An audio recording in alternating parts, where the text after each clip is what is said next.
Ja, hallo und herzlich willkommen zu einem neuen Video, präsentiert von der Bogensportwelt und von mir. Ich bin der Thomas. Es sieht nicht aus wie Bogenschießen, aber heute ist hier 120% Bogenschießen drin. Wir sprechen mit Jimmy Blackman, einem relativ bekannten Bogensportler aus den USA. Hat vor einigen Jahren schon angefangen, auf YouTube Sachen zu erklären, wie er es so macht. War damals auch Weltmeister im 3D mit dem Barebow, hat also auch eine Menge Ahnung. Wir haben hier den Jackalope-Bogen, mit dem wir gerade diese Saison so ein bisschen Barebow schießen. Das macht sehr viel Spaß. Ja. Ich habe ihn natürlich ausgequetscht, wie er es machen würde, wenn er einen Bogen für 3D zurecht basteln würde, ja, ein Setup aufbauen würde für 3D. Darum geht's. Es geht aber auch einfach um seinen Weg in das Bogenschießen, warum er alles gemacht hat und eben auch, was Bogenschießen für das Leben bedeutet. Ich bin super happy, dass wir ihn hier haben. Er ist ein wirklich, wirklich interessanter und sehr, sehr guter Gesprächspartner, ja, wenn es um dieses ganze traditionelle Bogenschießen geht. Wo kommt das eigentlich her? Wie zielt man ohne Visier? Ja, er erklärt das sehr gut und ich glaube, gerade für diejenigen, die jetzt nicht so gut Englisch können, ja, ist das heute eine super Gelegenheit, den mal kennenzulernen. Wer Englisch kann, bin ich fest überzeugt und schon eine Weile dabei ist, der kennt den eigentlich auch. Ne? Was der so an den Videos erzählt hat, das ist einfach total bekannt und auch wirklich, wirklich gut. Vielleicht zum Video als solches. Es ist ein bisschen leise.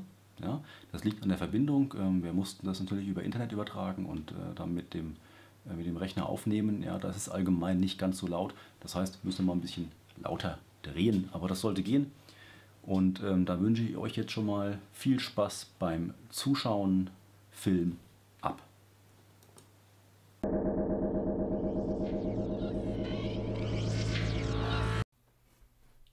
Good.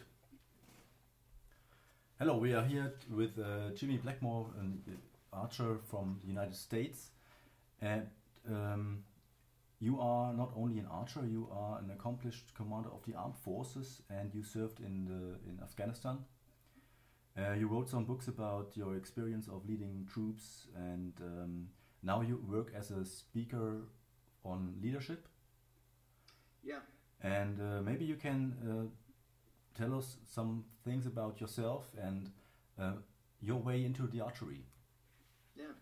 So I grew up in the state of Georgia in the United States, in the southeastern United States, and my dad shot tournament growing up. He shot the old wing presentation, and then went to a Black Widow X99, and that was in the 50s and 60s primarily. And so when I came along, I had a bow in my hand as soon as I was big enough to shoot an arrow. So I grew up shooting, and he always stuck with traditional archery equipment until the early 80s, when the compound really came about, and there was really a market for it and everybody was getting them. And so he bought a compound, and of course I soon had to have one as well. So I went to the first one I ever owned was a Bear Polar LTD, old six-wheel. Six-wheel. Yeah.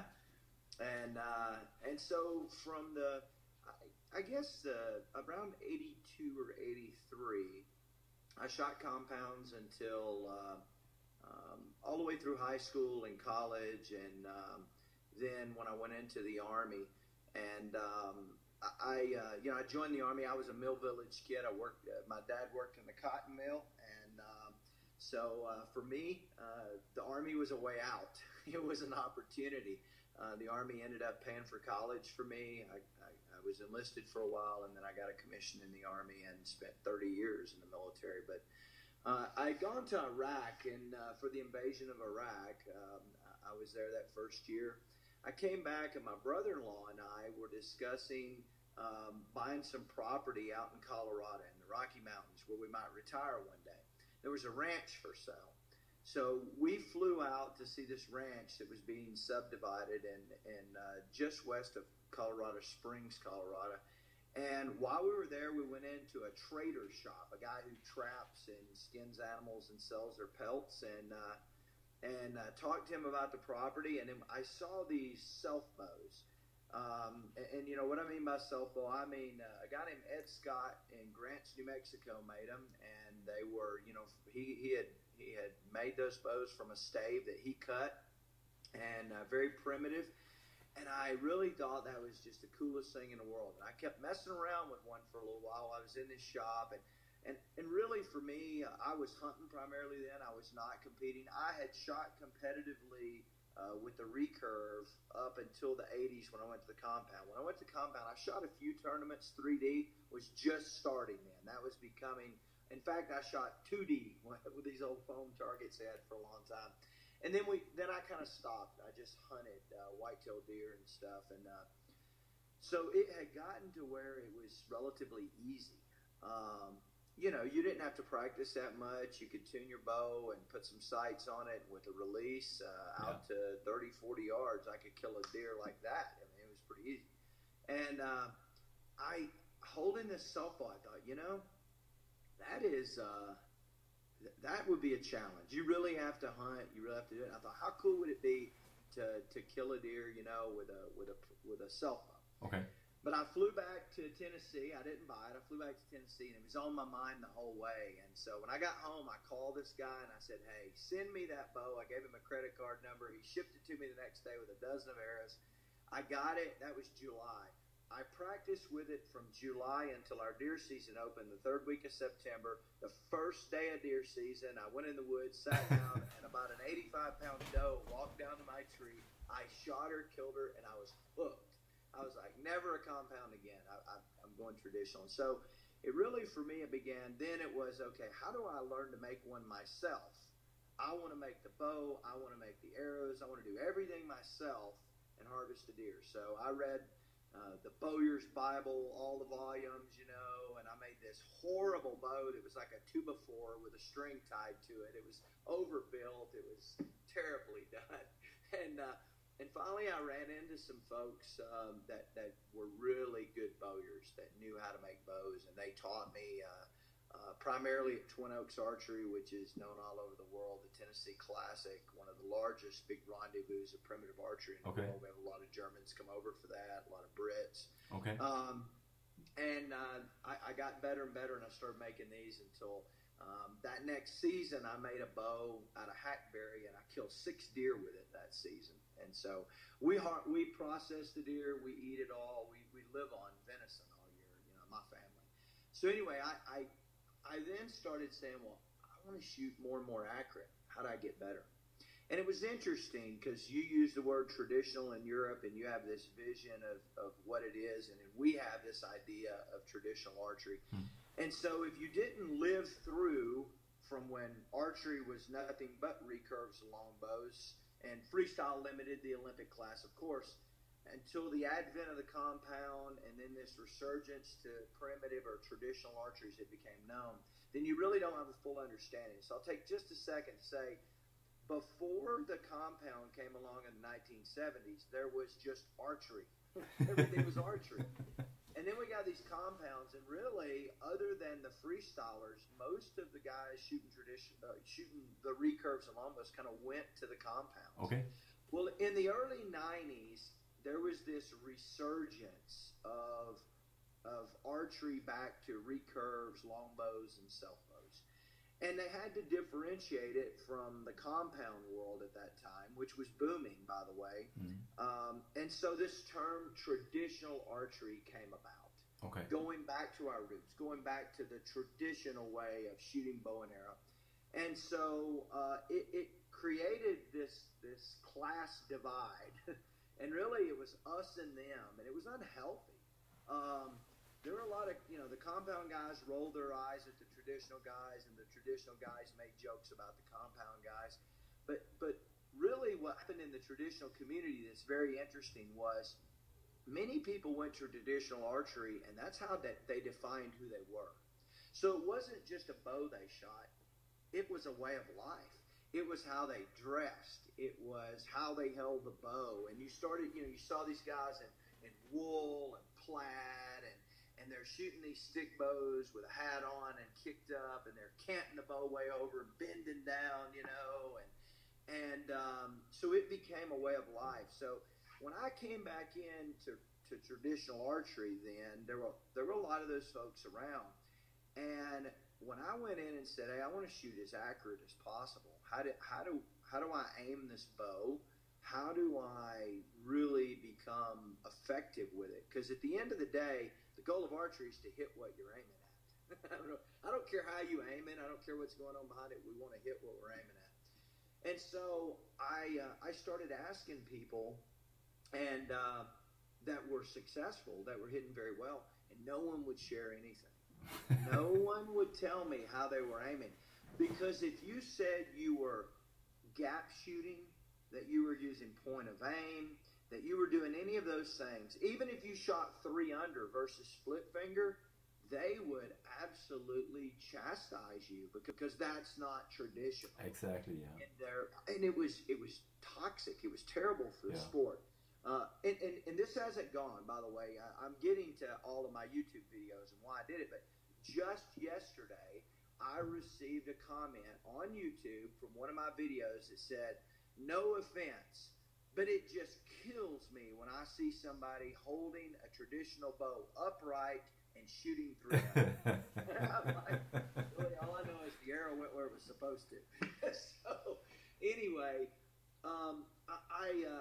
I had to fight through this, no one wanting to share, and I finally ran across Rod Jenkins, who most people know, and Rod began coaching me and telling me how to gap shoot, how to use point of aim, how to hold the bow in a repeatable manner so that every shot was alike. Because I started gap shooting, I shot 3 under, and I very quickly improved. I said, you know what? I don't want other people to have to go through what I went through to figure out how to shoot a bow and get good results. Mm-hmm. And so I started making these YouTube videos that, I think 5,000 followers and about 3 million views now worldwide. They've been very popular not because I'm anything special, but because I just shared what I had learned free with the world to try and improve their archery. And I've made some close friends through that, and it's been very beneficial to a lot of people. When I go to shoots today, people don't talk about my shooting. They want to come thank me for those videos because it got them started or helped them, solve problems they had or whatever. So that's the impetus for those videos. And from there, I hunted with the self bow, but then I went to the more modern recurve, what we classify as the WAA bear bow now. And I started. I really love string walking, and like you mentioned when we were talking before we began recording, the idea of really learning to tune and to you've got to know your equipment and understand archery to string walk, to shoot bear bow, because you're not tuned at every distance, and especially if you shoot field, you're shooting a broad range of distances. By the way, it appealed to me. I like the long shots. You see in my videos, I've got a lot of long shots there, but you can't do that shooting what people would call instinctively, just looking at the target. Exactly. Beyond 25 or 30 yards, it starts getting really tough. And so you got to have an aiming technique. Well, bear bow allowed me to stay point on the target. I could put the tip of that arrow right on what I wanted to shoot at, and so that appealed for me. So from a year and a half from when I started bear bow until I went to the IBO Worlds, in a year and a half I won the World Championships. And so now I shot 400 arrows a day for a year and a half, but I opened my mind, and I guess that's the bottom line, is I was open to anything, trying anything. I did not box myself in with a definition of what was acceptable and what wasn't. If it was legal in the rule books, it was good to go. Yeah. Shoot what you can shoot to be repeatable and get good results. And so that was kind of the path for me from growing up, shooting recurve, going through the compound years, to going back to my roots and finding pretty good success. Yeah, it totally connects with me, because I think that's the real strength of archery, that everybody can find a way of shooting that fits him or herself, and here in Europe we are maybe some years behind the development in the US, compound shooting becomes popular. Archery becomes popular now. It's been popular for years in the United States, and the same way is the same way is in the thinking of archery. The traditional archery now is very popular.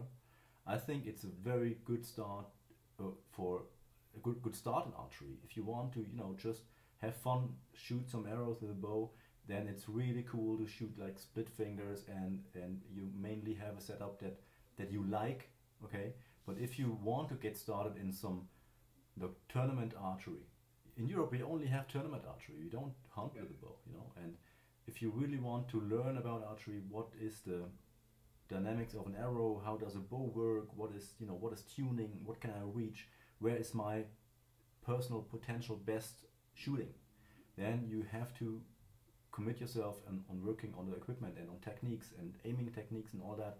So I think that barebow shooting is a really good way to learn all that. And the thing that I really liked about your videos, I know your video channel for several years now. It's I've watched it when I was starting archery. I started archery with the compound bow too, but I shot with fingers without a sight. Right. I wanted to know everything about aiming and all that. In between, I shot a compound bow in the freestyle class with a sight and release, and now I shoot barebow. But I've always been a fan of your videos. Even you shot a bow that I didn't shoot, because I think the way you presented archery was that everybody can reach something with it, just do it, try it. And that was exactly the same problem that we had here over in Europe. Archery was mysterious. There were some guys that seemed to know everything, and they didn't tell anybody. And you could buy some books, but in the books it wasn't, it's not the same. It's not the same. It's not the secret of the guys that can really hit the middle.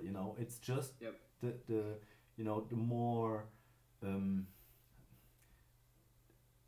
There were no, the real secrets, the real way of doing it. You could only learn when you see it, or if you would ask someone on the tournament or something like that. We don't have trainer like shooting without a sight. There is no school for that.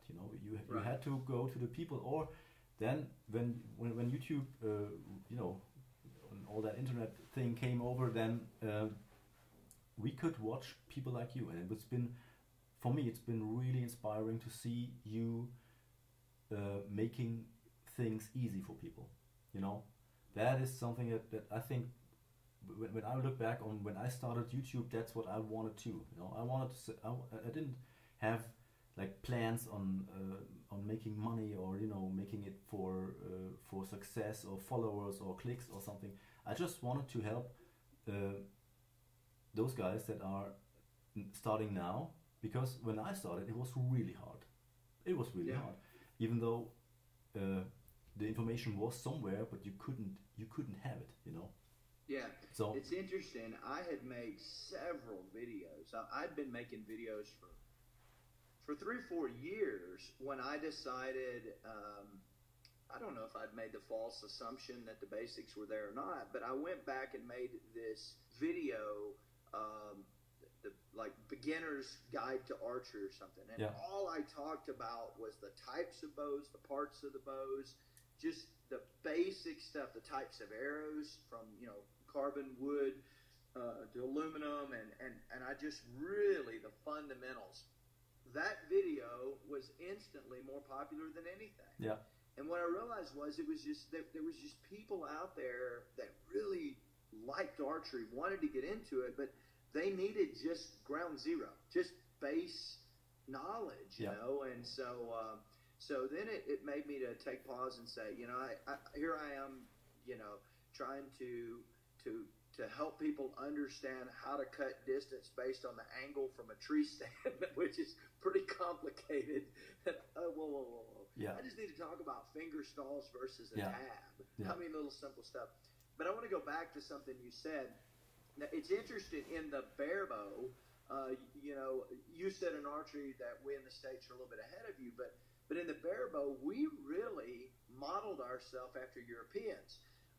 When I started barebow, there was only a handful of guys in the United States shooting barebow. Okay. That most of them were in California, which is another country for us. That's way out there on the other coast, you know.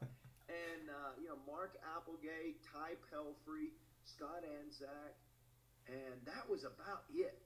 I mean, there was not a lot of knowledge on it. We didn't. No American company made barebow risers. We had to go to European companies. I mean, you either shot a Spigarelli, or the Italians are big, Yeah, I shot a Spig for a while, and then I went to the Best Moon, which I love. Now there's more and more coming out, but and you've got guys making risers in the States that are a little bit better. But I mean, the simple thing of we couldn't have a stabilizer. Well, you couldn't buy a barebow weight to keep that riser balanced. You had to fabricate it. So I had Gary McCain, a California friend of mine who has a machine shop, make me a weight so I could keep the riser balanced. If you shot any of the Hoyt stuff or, Win and Win, most all that stuff, it was designed for Freestyle Limited. Yeah. So you'd shoot the arrow and the riser would immediately kick back in the top limit, hit you in the top of the head. But the European barebows were balanced. They were nice.